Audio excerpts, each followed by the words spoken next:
10 years ago, this place, it would have had a completely different experience for me. I'm in the Dominican Republic. There's an open bar, all inclusive, free food, free drinks. And it occurred to me during this trip here that I have gone 10 years being alcohol free. And there's so many new lessons that I've learned about life and myself during these 10 years that I want to share with you guys today. And these are my own personal lessons, my own personal stories. They're going to be pretty real. So don't come at me if you don't want to watch the rest of the video. It's completely okay. But this is just going to be my personal lessons that I've learned. I'm going to take you on a walk with me around this resort. So it's not going to be the best photography. If that's going to offend you, click away now. So the first thing that I've really learned from being alcohol free for over the 10 years is that everything is my fault. Now, hear me out. Before, I used to have a lot of tolerance for different things. If I wasn't happy about something, I would tolerate it, and I would be drinking to escape different things in my life that I didn't like and I didn't want to continue.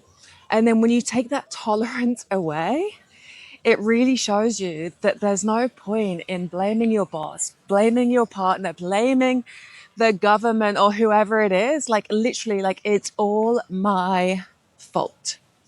So one of the things that I love about that is that it puts you in control. If everything is your fault, it's equally everything is under your control to change it. So that's been probably like a massive lesson, and it has such an impact on me in my everyday life. And I love that. Another one is, so before when I did drink, I would find it really difficult to recognize and even acknowledge that I had different emotions. I would go from 0 to 100 and just like freak out. I wouldn't be able to see how my emotions progressed. And even recognizing emotions, being able to label emotions. I used to pride myself on being a robot. Like I had no emotions. It was just logical decisions, nothing emotional. And since quitting, it really gives you an amazing opportunity to get into touch with your emotions, because also you can't numb them through alcohol, which I used to do before. Any uncomfortable emotion, I would be drinking instantly. So that's a really, really big one. Like being able to really recognize and accept your emotions. And then with that, you can better control them going forward. So that's been like a massive, massive thing. Next one is, I used to drink to fit in. I used to want to feel part of the group. I used to, if I felt uncomfortable, I would just drink. It's fine. Be part of that group. Try and be normal and not stand out. And by not drinking, it really puts you as an outlier. Like, more people are not drinking now than ever before, but it still makes you abnormal, right? And being okay with being, this is like the little train that takes you around the resort.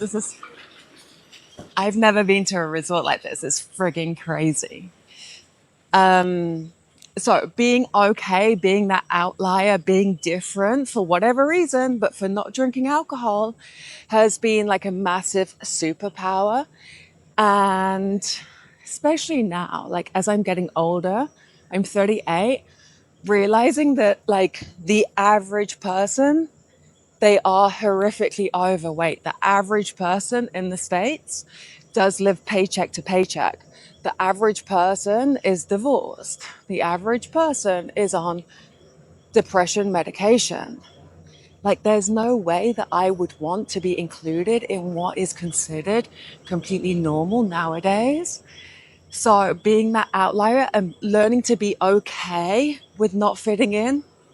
Like, I don't fit in here. I'm fucking recording in a resort. Like, it's ridiculous, but who gives a fuck? I don't. Yeah. So learning to be different. And then another one is I used to think that life was all about intensity, right? I'd be that type of person who was like, work hard, play hard, go 100% in everything you do, like to those extremes. And what I've come to realize is intensity doesn't mean shit, consistency does. So by quitting alcohol, it's allowed me to show up more consistently. So even with like the gym, right? Before it'd be like relatively like Monday to Friday would be relatively consistent. Or I'd go like really hard like Tuesday, Wednesday, Thursday. And then I'd just slack off on the weekends because I was drinking, I was hungover, I just didn't want to hit the gym. And I thought that intensity 3 or 4 times during the week was enough. When in reality, being able to be consistent, like just showing up every day, even if I'm not doing like 100% in the workout, like that consistency really does unlock that next level in everything, whether it's fitness, health, work. Even Alex Hormozy said the other day, for those of you who love Alex Hormozy, I'm a big fan. He was just like, you'll get more done like seven days a week. It's kind of funny talking about like quitting alcohol when you've got two lovely ladies, but a little bit sloppy, little few too many cocktails. But what was I saying? Alex Hormozy says you'll get more done if you work 7 days a week, doing you say like 8 hours, rather than like 5 days a week doing 12. Right? So it's that consistency that's really going to start unlocking things. And that was a big thing that I've been learning. Another thing that I've learned since quitting, I'm trying to look this way because I moved my arm because my arm hurts, but we'll go for consistency, right? Because that's what we're talking about. So another thing is I used to always complain that I never had time to do X, Y, Z.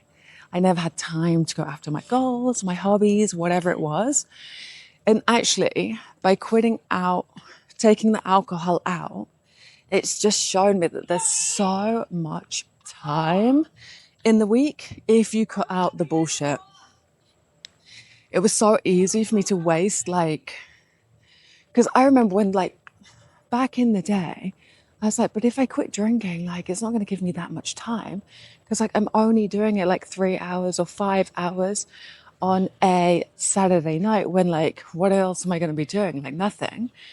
But then when you get that time, like that drinking time back, and then also like the next day with like the hangover, going to the shop to get your hangover supplies, missing the gym, like all of that other time, and then the time thinking about your drinking.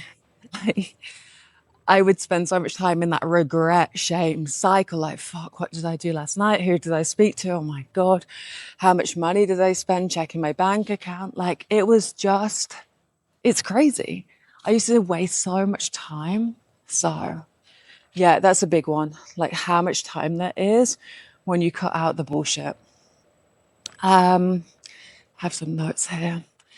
Next one that I learned is trauma is real.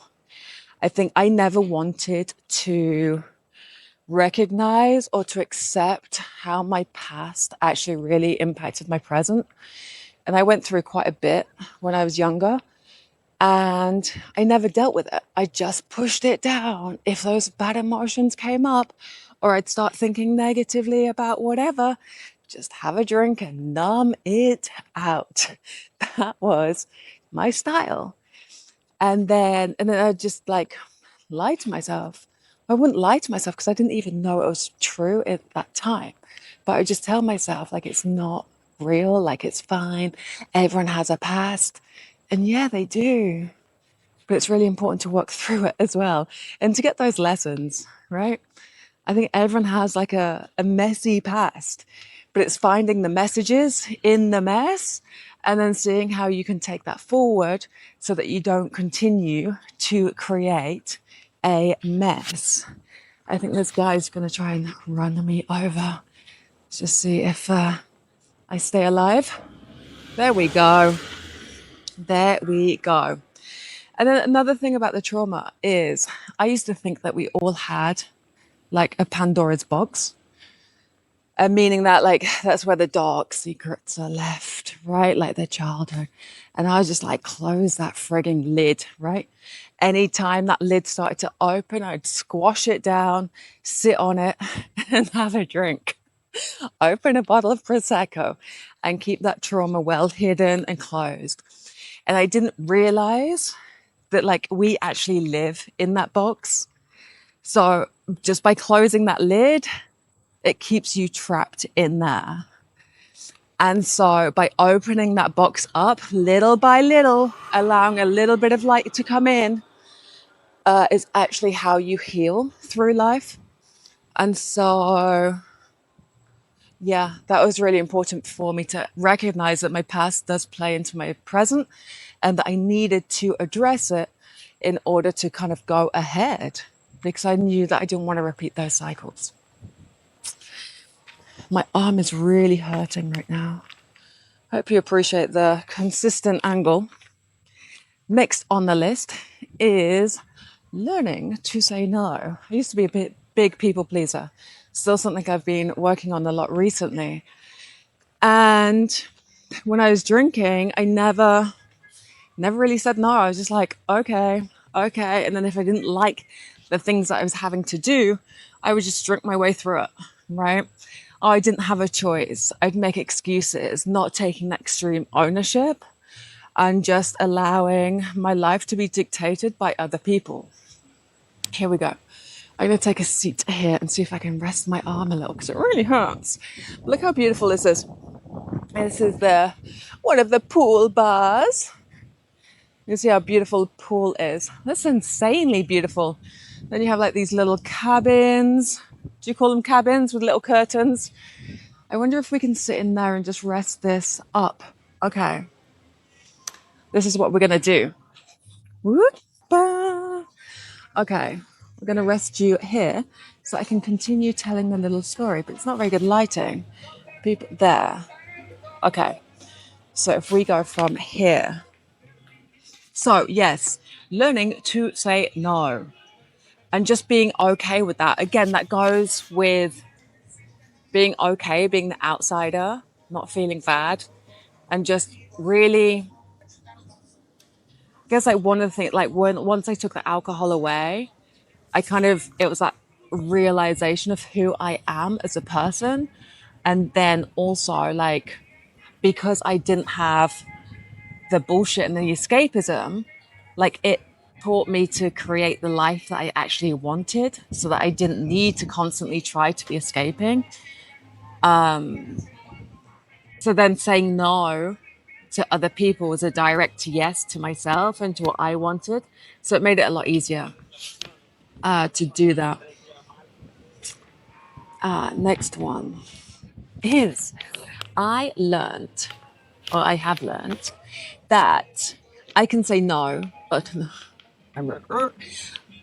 I've learned that I can do really hard shit without alcohol. I can do that myself. Emma. Like no interference, no chemical substance. Just Emma can do hard shit alone without being poisoned or without taking a substance. And that's amazing because in the past, I wouldn't have done those things on my own. Maybe like the end or the actions and the results would have been the same, but it would have been me with liquid courage.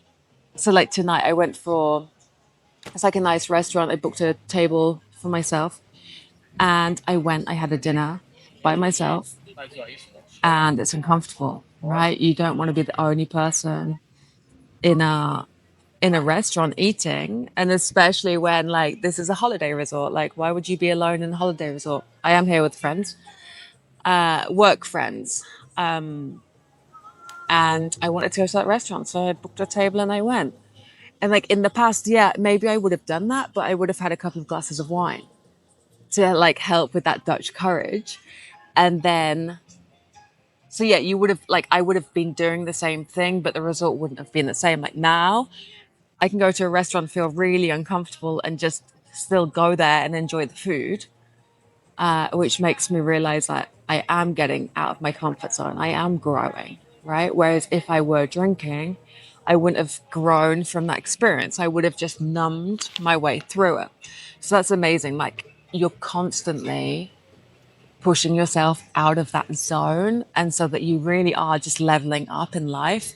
Next time it comes to having dinner alone in a holiday resort in a restaurant, I'm going to be a pro. It's going to be really easy because I've already done that in the same conditions, right?